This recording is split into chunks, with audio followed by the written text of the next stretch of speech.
Welcome. We'll begin momentarily.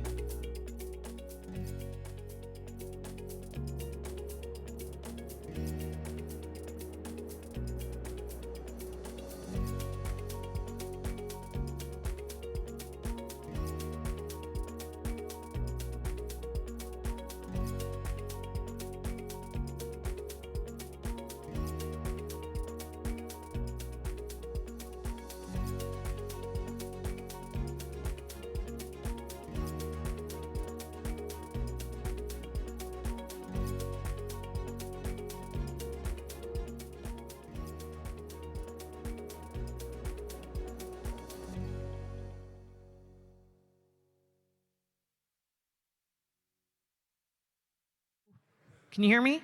Oh, perfect. Excellent. Hi, everybody. I'm Liz Kajacob. I am a solutions consultant with ARCOS. Thank you, everybody, for coming to this session and to the conference in general. We're so happy to have you here.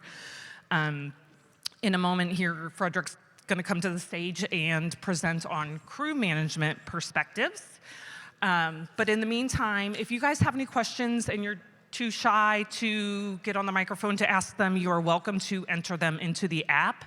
Under your breakout session, there is an area that says Ask a Question. You can also, if you think of it after the session, add a question in there and we'll get answers out to you at a later time. So, and also the last thing I want to remind you of, at the end, will you all please fill out the survey on the session so that we know what you liked, what could have been better, and what we can improve upon. So. Once again, thanks for attending, and I will now turn it over to Frederick. Frederick is with Lincoln Electric. Thanks, Frederick. Thanks, Liz. Hopefully everyone got a chance to go out and get some coffee. I'm going to rely on your energy for this presentation, so be lively, ask questions, help me out a little bit. Everyone's talked about, and I'm going to stay down here too if that's okay. If you need me to get up on the stage, I feel it's a little too high for me and where I'm at. But everyone's been talking about how great it is to be in front of people again, and as an extrovert, I can say it's very relieving. But one thing that I've taken huge advantage of over the past couple of years for different presentations or reports is being able to talk to the camera and have my notes right in front of me, and I could look perfect like I was talking to the person, but really I'm reading the notes.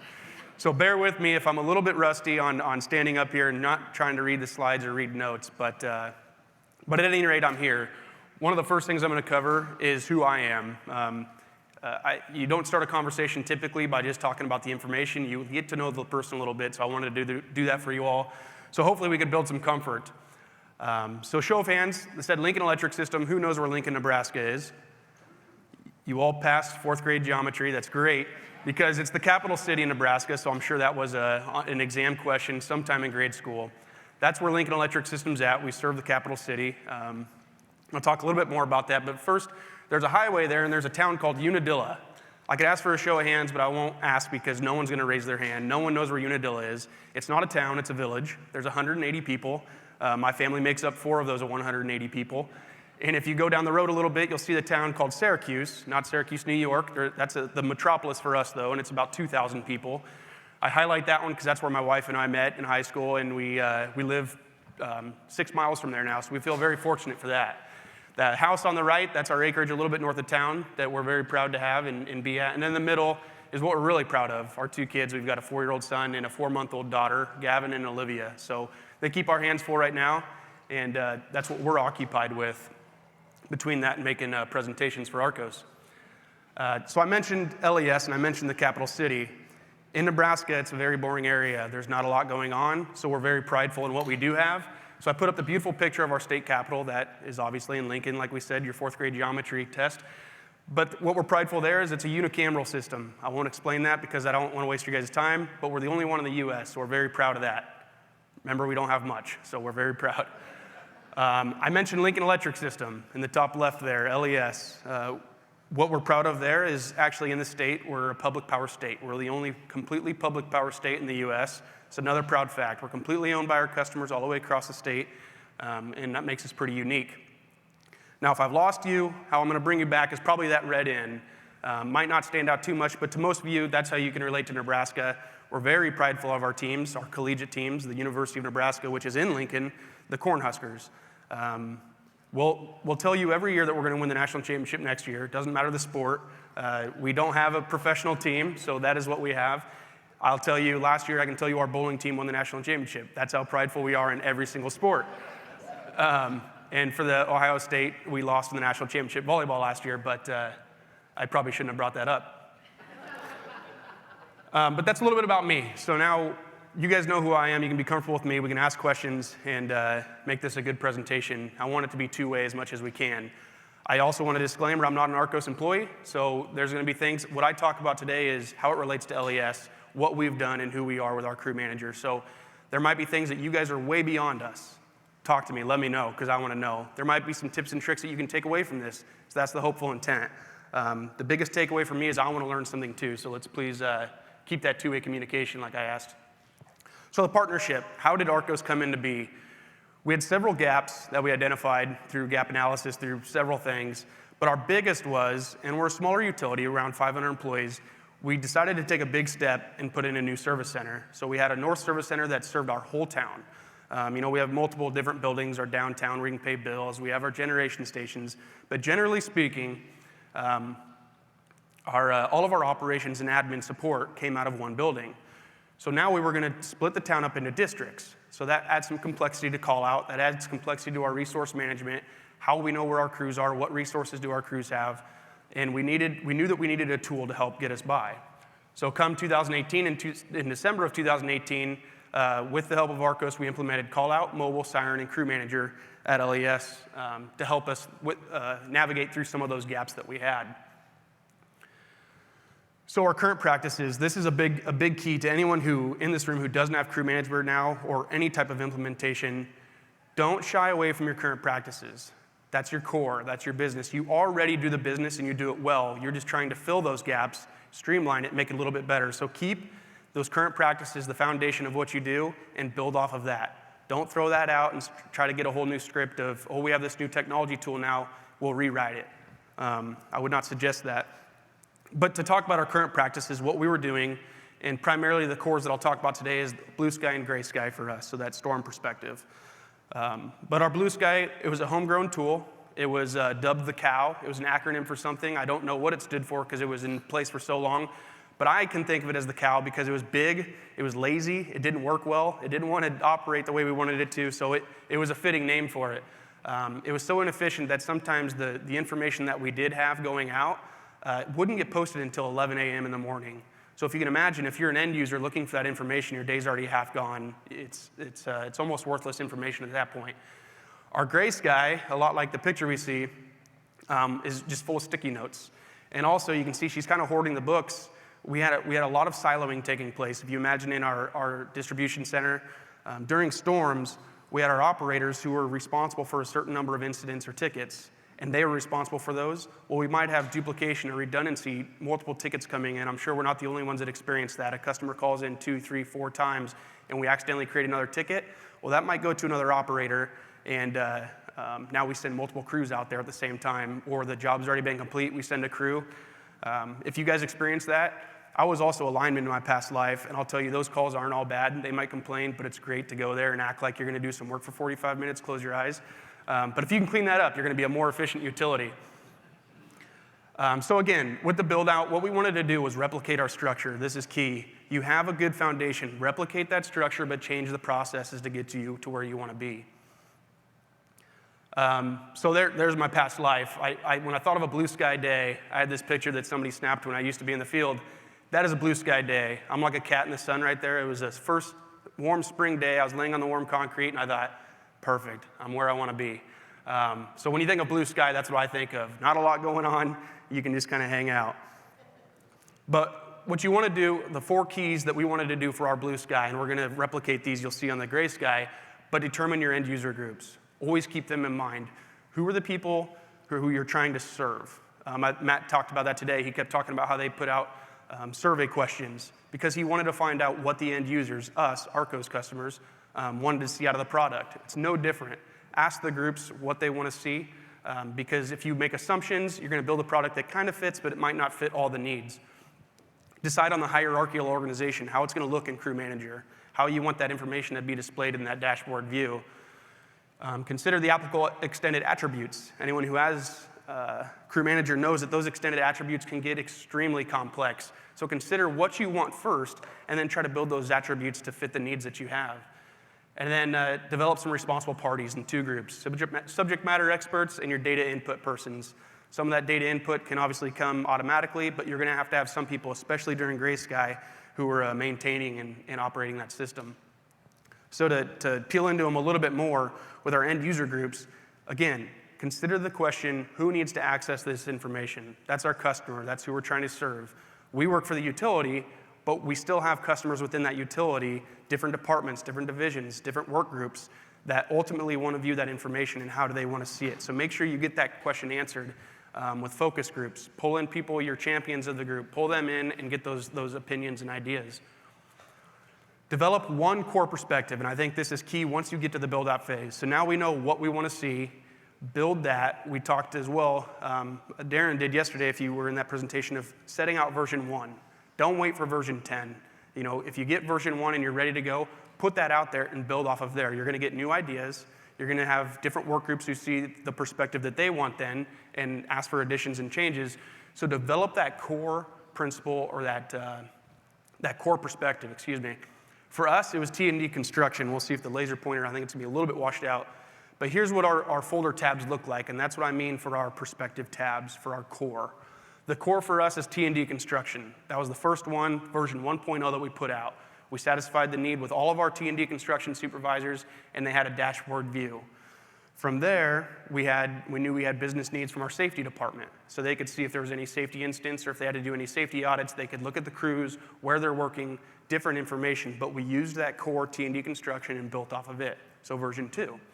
Version 3, version 4, so on down the line, we got mapping, our system control, our vegetation management, all of these different departments, all of these different teams who wanted a piece of the pie that we could tier off of that core. So keep that in mind. Build that one strong core. Don't try to build several of them all at once, because you're going to see a lot of likeness in between them anyhow. And then so your subject matter expert, they can just, once you have subject matter experts in those different departments or areas, then they can start to help you build those subcores from that main core. So the hierarchical organization, this is where we're going to get kind of keyed in. I noticed yesterday someone was smarter than I was and they grayed out the phone numbers. I didn't do that. If you guys want to have some fun, you can call these guys. They're great guys. Just let them know that I sent you so they can give me a punch in the arm when I get back. But keep it simple. That's the other key here, and I'll kind of highlight that when we wrap up. But don't get too complex with this, because you can get very complex, especially with the extended attributes. Keep it simple. So simple, it's like a coloring book. For us, at the bottom level there, you can see the green, and then you see the blue. That simply means the green is our Lincoln Operations Center, our South Operations Center, and blue is our North Service Center. So at a quick glance now, if I'm the safety department, if I'm the mapping, if I'm somebody during our ICS structure who is not in this often, at a quick glance they know, okay, I know which location they're out of. I know which district they're going to be serving during this event. And then from there, we tier it down. So if you see up in the top right, as big as that screen is, that's still kind of small. But at the top there, we have it first keyed by supervisor, which is just, I opened up one of these tabs here. So we have it by supervisor, and now in our crew cards, that second tier, we go by crews. So you can see the crew leader at the top, and then the resources that they have available to them, and all of the crew members that they have. And then the crew information, if you want to get more detailed, is in all those bubbles on the right side, and those are what I keep referring to as the extended attributes. And I'll get into a little more detail there. So again, you have a core, you have a business that you're already operating under, save that. So what was ours? With the cow that I mentioned, what were we publishing? What was going out there for viewability? Crew names and crew location, that was it. At 11 o'clock in the morning, when that finally hit our SharePoint site, I could look and I could see our crew names and I could see where they were working. Not a whole lot of information. So we had that core, and then we built off from there. What information, as we did these focus groups, as we pulled in the different departments, what information would be useful? And it's much longer than this, but for our T&D, I thought I'd keep it simple. So we added crew position titles. For those, sorry, I only got one laser pointer or the ability to do it, but crew position titles. So you can see next to this individual's name, you come over, crew leader, T&D. So I can see his title right there. So if I have a storm event and they're coming in, and I'll get to this shortly, I can quickly identify and make up crews on the fly pretty quickly because I know that what they're capable of doing by title. Availability status, so you see the blue and red circles, that red individual, they called in sick for the day. So at a quick glance, if I'm a supervisor now and I'm creating my crews on a blue sky day, and I have 4 of those red circles, I know right away I've got to ship that other person off because I'm not going to have a one-person crew going out, and I can drag and drop very easily and put them in place. Sharing between work groups makes that very simple because you can see who else might be short. A quick phone call to that supervisor and to say, hey, I've got 2 people, can I send them with your truck? Sure. On-site resources. So I mentioned a little bit, we've got our vehicles up here. This is just our vehicle labeling system. But if I look over here, you can see it says truck, single bucket, underground construction. Important during a blue sky, but that'll really come into play on a storm event so we know what resources we have and where, which can give you an idea of what work they're available to do. And then quick contact information with the phone number. Crazily enough, we didn't have that ability with that cow system. Can't say it enough, keep your end users in mind. They're the ones who are going to help build those extended attributes for you. Don't assume the information that they need. Ask them what information they need, and then use the extended attributes to build that. So the responsible parties. This will be key, as with any kickoff or any project that you do, is identifying your champions. Find the people who are passionate and want to do it. And you can break them down here to your subject matter experts, a single person or a unified group. I'll talk more in the storm perspective about it, but I would highly advise not having that be a single person. We tried that. It was me. It's stressful. Then you want to have a rights holder for the prospective changes. That's critical. So that was me again. I can make the changes. Everyone else has view access. You can break crew manager pretty easily if you don't know what you're doing. It's an easy tool to build, but there's a lot of formulas that go into the back end of it. I'm not a coder. Don't let me scare you with formulas. I did none of that. They're already pre-built. But if you don't know what you're doing and you take one aspect of the extended attribute away, it could break it all. So make sure you have rights to who can do that. And data input. These are going to be the individuals who put the input or put the data in on a daily basis. In a blue sky situation for us, it's the supervisors. So if you're an employee and you call in sick for that morning at 6:11, our supervisor gets into ARCOS and they mark them as unavailable. That schedule automatically feeds into crew manager. So if I'm a user and I have a call out for a bad transformer at 6:30, I already know that truck wouldn't be available because they already have 2 people that called in sick. I'm going to move on to the next one. So rather than in our past practice making 2, 3, 4 phone calls to find out what truck, then what truck's available, what people are available, the phone calls go back and forth, I can just look at the computer and I know I make that call out to that crew and we go.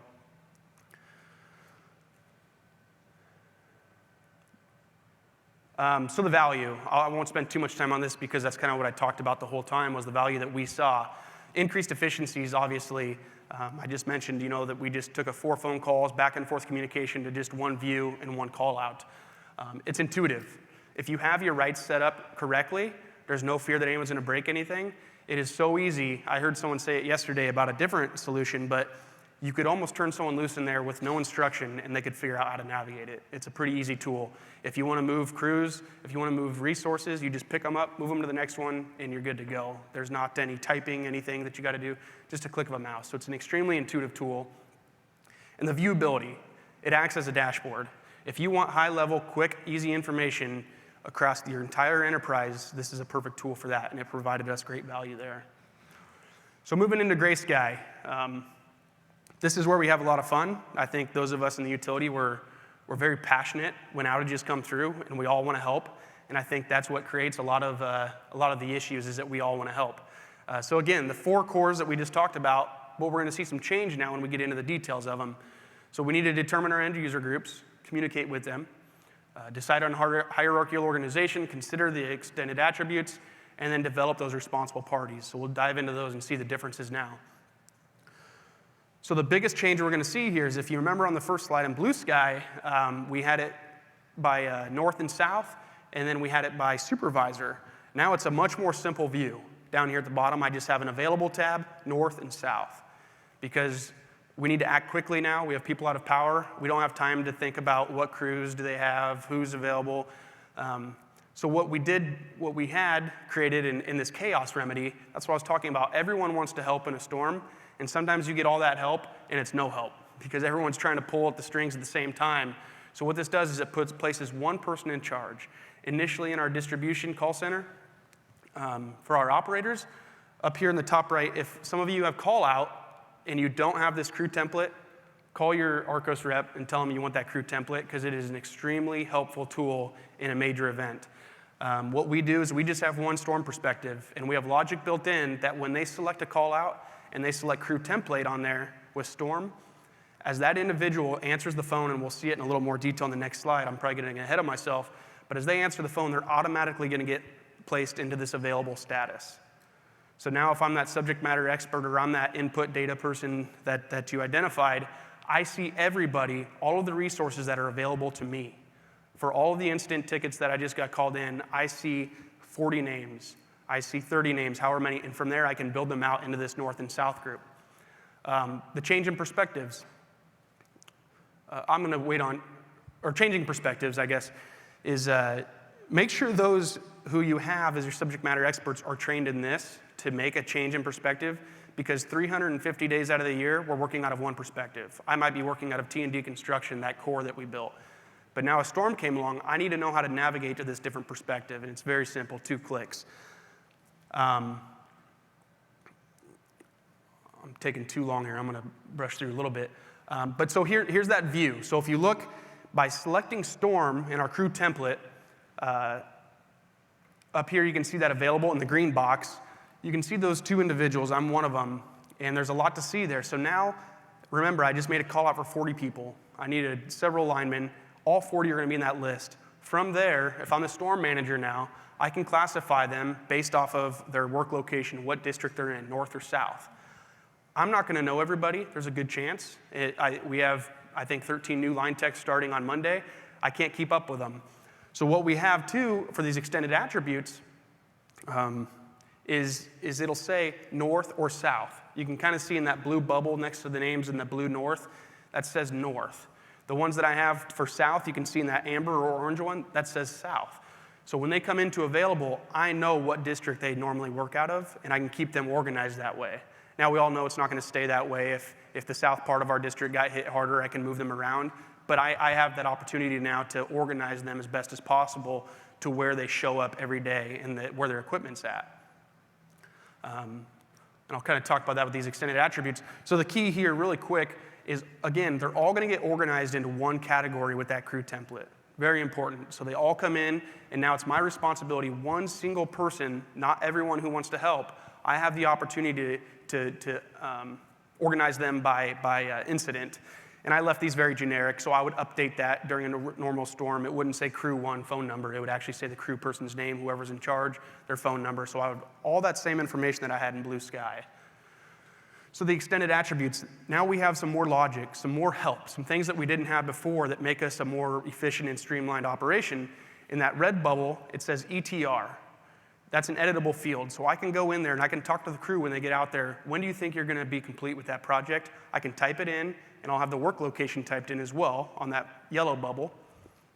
And then another important one that we didn't have before, if you look next to my name, Rummery Frederick, the first green circle you see says 2.2. That's cumulative number of hours worked. So as soon as I answered that call out and took that call, that ticker started. So the logic that we have there that's cool is when I hit 12 hours, that's going to change to amber or orange. And then when I hit 14 hours, it's going to turn to red. So now, if I'm the storm manager, I know everybody from one look of a screen who needs to be going home soon. I'm sure we all have our union rules. We were very bad before because when our crews came in, they didn't want to leave because they were feeling like heroes too, and they were having a lot of fun and making okay money. And so it was not uncommon for them to stay on for 20 hours because they were just excited to be in there, and like I said, they were making great money. So it keeps us more honest because the reason we want to get them out of there is, one, to keep that rotation going well, but two, it becomes a safety issue. We want to make sure that they get their rest and they get out of there after 16 hours. We have ours set up for 12 and 14 in our union rules, and I'm sure everyone has different ones. They get a meal, and they get an hour to go eat it, so we want to get them out of there at that 15-hour mark. So that's why it lights up red at 14. So it keeps us much more honest, much better stewards to our employees to get them out of there at a responsible time, and that's how you can leverage the extended attributes during a storm. There's a lot of benefits, and I think we're just at the tip of the iceberg. So our responsible parties, this will change as well. Your duty supervisor is what we call them. When we have a major event, we actually take the call-out aspect away from our operations center or our call-out center. So our operators then can just focus on the job. There's a lot going on. We're all aware of that. So that duty supervisor then, they are responsible, one, for making that initial call out, and two, for designating those crews to answer right away. Now, I mentioned earlier it's important to have two individuals. Here's another reason why. One, to share the burden, and two, if you were in a major storm, and any of you who have an ICS structure know this is going to be old news, but you can rotate them on an 8-hour shift or a 16-hour shift. So the way we operate is our first person comes in, who's the storm manager. They're responsible for monitoring this information, maintaining and updating the information. Now at that 8-hour mark, the second person's going to come in and they're going to share 8 hours so they can transfer that knowledge, talk about where their crews are at, help each other out for 8 hours. Now one person goes home and rests for 8, and you can see on so on and so forth. So one person for 8, 2 for 8, 1 for 8, and it just keeps replacing. Works very well for us, and I would highly encourage 2, if not more, people to share that role. And then they're just responsible for updating that information, like the work location, your ETR, and any crew changes that might take place. So the value, again, I highlighted many of these, but the biggest that it does for us is in that control center. It removes the silos. We don't have one dispatch operator who's now responsible for a crew or for a certain number of tickets. Now we tier that out to one person who can see all of the resources, not just one crew, and they're responsible for that. So we remove all those silos because now it gives them an opportunity to work in it by themselves, but also it removes the silos by creating that enterprise dashboard. Everybody can see all of the resources, where they're at, what they're working on at the same time. So that's big for your executive staff. There won't be phone calls going into your operations center as much because they don't need to ask the questions. They can just look at the information. And your public relations or your call center, they're going to get a lot of information out of that pretty quickly too. They're looking at your major outages. They can see them listed on there by address. They can see the estimated time of restoration and answer the customers without making several phone calls back and forth. And then the technological logic that we have for those cumulative hours worked and estimated time of restoration are huge benefits to us as well. So just in a general, crew manager efficiencies gained. It's the ability to review information in real time. It's that dashboard view that I just talked about. The employee exceptions, how they come over from schedule. We're not duplicating efforts. We're not writing that they're gone here, they're gone here, they're gone here. So all these different solutions know the answer to who's available, who's not. It's just one input by our supervisors. And a crew-specific call-out capability. I didn't talk about this too much, but within Crew Manager, we can actually select a crew on a blue sky day or on a gray sky day and call them directly. A use case for this was we had some theft on one of our job sites. Some individuals thought on the weekend they were going to hook up to our cable and drag it across 4 lanes of the interstate, and then they decided they didn't want the cable anymore. But we knew the crew who was working on that, so rather than bringing a crew in who was working a separate job, not familiar with it, we could actually call the specific crew. Word to the wise here, that does not impact any of your call-out rules that you have. So we're last attempt is how we do our call-out rules. If you call out a crew by crew, and the crew leader A got called that day because you called that crew leader A might still be first on the list for your next call-out, and you will hear that from your union when he got 2 call-outs on the weekend and they didn't get called. So just keep that in mind. And then the enterprise participation, it gives everyone the ability to view it at any time. So key takeaways, be methodical. Ask the questions. Don't assume. Make sure that you know the answer, you know a direction before you start heading in that direction. And probably one of the biggest, along with communication, is keep it simple. I can't say that enough. It's easier to put more toys into it than it is to take them back, because once you have them in there, we all know that it's frustrating that, hey, I used that, I want to keep that. So start small, start simple, and build up from there. Continue to ask questions from the groups. Communicate to the groups. Early on, make sure you identify and train your subject matter experts to ensure that they know the rules, the flow of how this is going to work, and they're not talking alien to other groups and not making sense. And then lastly, a huge theme here is ask. Consider the end users. Ask them what they want to get out of the product so that you're not making assumptions and going down the wrong path. But with that, I can open it up to any questions, comments. Like I said, I want to know how you guys are doing business. I want to try to help you as best I can. I ran us up pretty close. I guess, no, we've got some time for questions. Perfect. But here's my contact information. If you don't see me this weekend, or this week now, excuse me, and have a chance to ask me in person, you certainly can reach out anytime. I'd be offended if you had a question and you didn't. So, but with that, I'll just turn it over to the group. Oh, here? No, you're okay. Hey. Where? Yeah. Good morning, Luke DeRuza from Tampa Electric. And first of all, I want to let you know I called Tyler Baker and he says hi. I'm just kidding you, of course. You know what I mean. It'd be okay if you did. That's it. You would have picked a good one. There you go. First of all, I want to commend you on how clean your crew manager perspective is. And I recommend this for anybody that's just starting up with crew manager, that go visit a couple of utilities that are using crew manager before you start down that venture of designing your own system, because you'll see companies that have got 50 million bubbles up top, attributes, and the way that they set up things may not fit your organization. You may find one that'll save you a lot of time to, when you develop your system and your perspectives on what information you really need to have. And I agree with keeping it simple. But my question is, have you ever thought about setting up your crews? Like, I know you don't have hurricanes like we do down in Florida, but when we change our perspective from blue sky to storm, we've already got all our people set up in two-man crews. They know what truck, they know what crew leaders they're working with. They actually do it during crew picks. And that way it makes it very seamless. When a storm comes in, your crew's already set up for damage restoration. Yeah, we don't. But so to your point first, before your question, I think that is an excellent point, and that is great advice. We worked with several utilities. I know Pedernales is here. I don't think Zach De Leon is here, but we worked with him on our crew manager, and that's how we built it out. So that is awesome advice. But to answer your question, we don't have anything like that, and I think it's our biggest case. So you're saying that you ask crews who'd be available ahead of time, kind of on a standby, and then you build those crews? A lot of crews are, during a storm, hurricane, more or less. During a storm, more or less, we're already in full activation. Okay. So if we're going into full activation, and we convert from 2 or 3 man crews and with apprentices to 2 journeymen and truck to do cut and clear, to get our main feeders back in right away. So they already know what truck they're in. Prior to the storm, they move their equipment, their tools over to that truck. So that way, Gotcha. After the storm passes and we get winds below 35 mile an hour, they just jump in, and they're already assigned a circuit to patrol, and they're at it. That's awesome. And I don't want to refer to a hurricane as a luxury by any means, but we don't have that luxury, I'll say. Our biggest outages or storms that we have are tornadoes, high wind events. So those pop up. We don't know they're going to come until 30 minutes before. So again, not to call it a luxury, but we don't do that now. The biggest case where I will take that, and I think it's good, is ice storms. We can kind of forecast those and have a good idea, so we can maybe pre-stage some crews. And that's a great idea. So we could already have that storm perspective built out with those crews. So when they do get called in, we already know where they're going and who they're with.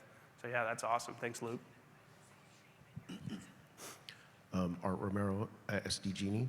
So to his point, good job in keeping your perspectives with not as many bubbles, because I know we littered our screen with badges, and the business was just irate because they couldn't understand what all these things meant. But the bubble that you track the hours, we actually used the push-pull, where you could create where they would work for 14 hours, and as they approach that 14-hour rule, their badge would change colors from green to yellow, orange, red. Is that how you set yours up, so you know when someone's going to go on the hog, so that you can actually readily see it in Crew Manager as they're changing color and approaching the maximum hours? Yes. So we can see them in real time. As they hit that 12-hour mark, it's automatically going to change the color. The logic behind it for push-pull, I'm not sure how we have it set up. I can dig into it for sure and get you an answer pretty quick. But I think to answer the question broadly, hopefully I am, is yeah, we can. In real time, as that switches, we see those changes. Justin Hunter from Dominion Energy. How often are your users using the PIT now or PIT to set future crews or change attributes? Not often. I think that goes back to Luke's point, where we don't have those predetermined ideas of when these outages are going to be, just based on geographic region. Our biggest use case for PIT now is when a mistake was made, and we want to go back and reset. which is usually just an admin like myself who's working at the back end. But we have toyed around a little bit with our night techs, our troubleshooters, where we will actually move them, and this would be more in our blue sky, but we'll change the time. We'll go and assign that person to a specific truck and then pit now to come back so everyone sees the real view, or you do. So we don't play with it too much in storm. We have played around with it a little bit for blue sky just for those troubleshooters. Otherwise, our crews stay pretty constant, our construction crews, so there's not a whole lot of benefit there. But yeah, definitely for our troubleshooters. Are you guys using pit now? Yes. Awesome. Okay. If a crew comes in early, we'll bring them in, and then they might not be lodged that night, they'll be lodged the next day. They'll go ahead of time and change their required lodging to yes, so it's ready to go in the morning. Yeah. Sorry. That's my fault. I need to quit asking second questions. What's that? Can you repeat what he said? Yeah, so they're using the pit now mostly for lodging, if any of you. So we don't use lodging too much. We do have the component there. We would be pretty rusty if we have to have it. But yeah, I think that would be a great opportunity as well. Chris Delzengel with Eversource. I'm involved with a lot of the training with crew manager, and I just wonder if you could talk about your training, how long it takes, and who you roll it out to, and what do you use to train? Yeah, and it was Chris, right? Yes. Chris, I've got a class, I think at 4 o'clock, and it's going to be exactly on implementation. I don't want to broadcast my sessions too much in case I let someone down, but I'll cover some of that. But to answer your question here, for training purposes, how long did it take? Well, it's hard to quantify because we did it every step of the way. Our big platform, what I wanted to roll out was communicate, communicate, communicate. So at every step of the way, every change that we were going to make, we even took it to our line crews. Union representation, made sure that they were involved. So it's hard to really say. It wasn't just a sit-down training. I'll tell you, when we finally did roll out, our sit-down training was probably no more than 2 hours. But I think it was a smaller number like that, what I consider to be a shorter number, because they already knew what was coming. They could anticipate these changes. And I'm speaking to call out probably more so than crew manager. Crew manager, the training for the admin people on the back end was probably an hour, maybe an hour and a half, not too much. And refresher trainings throughout the year? Yep. So annual refresher trainings, of course, and those are your standard hour meetings. Yep. How about the documentation that you use? Do you create hard copies, use stuff online? Yeah. Yep. So the online documentation, I would, for whoever your admin is with ARCOS, that's a great place to start. But then I just built user documents that said step 1, step 2, step 3 with arrows. Here's what you're going to do, and then a description next to it. Keep it simple. Don't overcomplicate it. Don't try to make it too much of a spreadsheet or things like that. Just a picture, what you need to do. And like I said, it's a very intuitive system. Anyone can hop in there, even if without instruction. And after enough playing around and mistakes, they could figure out how to fumble their way through it pretty easily.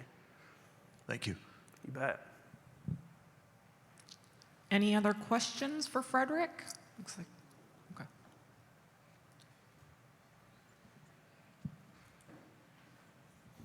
Just one more comment for Pit now.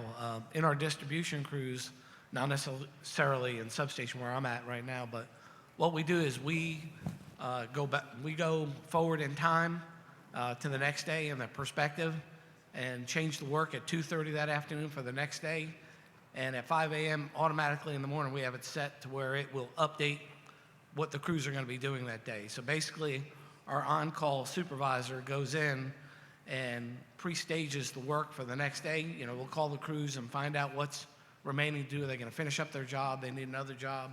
They'll set up the perspective, and at 5 a.m. in the morning, it will automatically, change over. And, we use Pit now to go back to point in time right now, to reset the bar, but it's a very good feature. It saves a lot of time in the morning. Now, there's still going to be people that call in sick or take an unplanned vacation day. You can make those slight adjustments, but there's not a lot of movement in the morning if you go back and set the next day's work for your crews. Absolutely. Yeah, that's organization at its peak. If you're planning your work and inputting that already, that's an excellent use of Pit now to change that point in time. Anyone who's not familiar with the Pit that we're talking about, it's point in time. So you can change and make changes in the future, and it doesn't change until you hit that schedule time. So you can make all the changes, click Pit now, so it goes to point in time now, comes back to where you're at, so you have the view real time. So like Luke was saying, they're coordinating or scheduling or organizing their crews the day before. So when their supervisors or whoever's responsible, in our case a supervisor, comes in and needs to organize their crews, it's already done. So they can just drink their coffee at that point.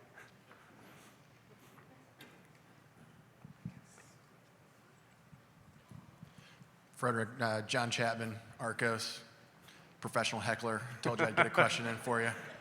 Great presentation, by the way. Just selfishly, I haven't heard much about ETRs and crew manager. Can you talk a little bit about how you're using a system like ARCOS to help you with that and what that looks like? Yeah, absolutely. So ETR was always a concept before ARCOS, mostly from our communications team of we want to be able to tell our customers when they can expect power.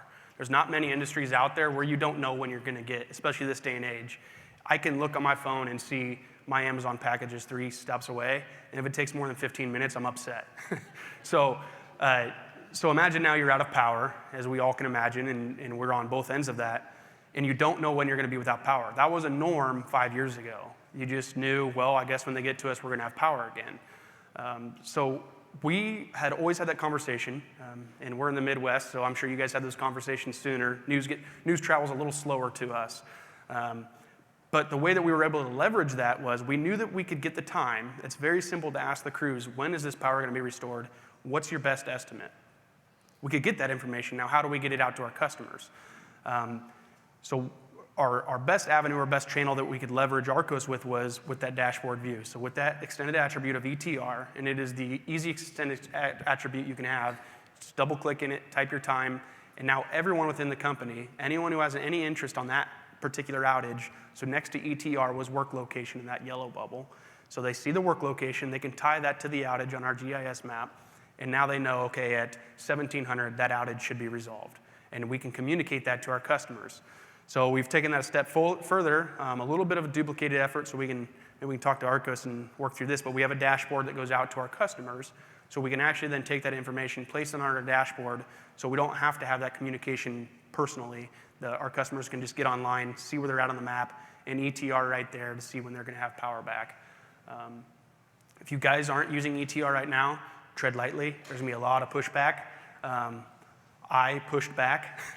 That's for someone in construction who used to be in construction, that's a tough answer to give. You're going to get a lot of reservations of, well, I think it's going to be 2 hours, and now you're going to get mad at me when it's 5 hours. So you need to just bridge that gap, make sure that there's no repercussions. But I hope I answered John. Yeah, I think it gave us the ability to view it. And instead of just one person making the phone call and saying, okay, it's 1700, you'll be done, and then that person knew it. Great. We needed to get that information out there, and the dashboard allowed that with Crew Manager. Last call for questions for Frederick. Okay. Frederick, thank you so much. What a great presentation. Thank you, everyone, for participating. Don't forget to fill out your surveys. And I think we've got a start time at 11 for the next session, but we'll give it a couple more minutes just to break because this butts up to the lunch. So if we run over, we'll just be in the back of the line. So thank you. Thanks for everyone's questions. Really helpful.